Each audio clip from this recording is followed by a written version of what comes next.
IPL এর প্রথম ম্যাচটিতে হার, দ্বিতীয় ম্যাচটিতে জয়, এরপর আবার টানা 6টি ম্যাচ হার। আরসিবির এমন হার দেখে সে সময় কেউ ধারণাই করতে পারেনি যে আরসিবি এবার প্লে অফ খেলবে। মনে হচ্ছিল সবার আগেই আইপিএল থেকে বাদ পড়বে তারা, কিন্তু এরপর আরসিবি যা করে দেখালো তা সত্যিই অবিশ্বাস্য। টানা 6 জয়ে শেষ ম্যাচে চেন্নাইকে হারিয়ে প্লে অফ নিশ্চিত করল বিরাট কোহলির দল। অন্যদিকে প্লে অফ মোটামুটি নিশ্চিত থেকেও মাত্র 10 রানের জন্য প্লে অফ থেকে ছিটকে যায় চেন্নাই সুপার কিংস।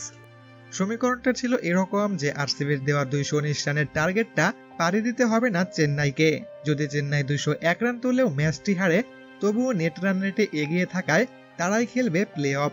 কিন্তু শেষ পর্যন্ত চেন্নাই 200-র উপরে রান তুলতেই রীতিমতো হিমশিম খেল। 13 ওভার পর্যন্ত সবকিছু ঠিকঠাক চলছিল, কিন্তু এরপর একটি রান আউটের পরই সবকিছু যেন এলোমেলো হয়ে যায়। রাচিন রবীন্দ্রর এই রান আউটটিতেই বিশাল এক ব্রেক থুপায় বেঙ্গালুরু।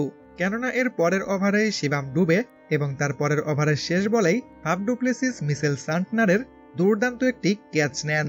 শেষ দিকে এমএস ধোনি এবং রবীন্দ্র জাদেজা ম্যাচটিকে ঘুরিয়ে দেওয়ার চেষ্টা করেছিলেন।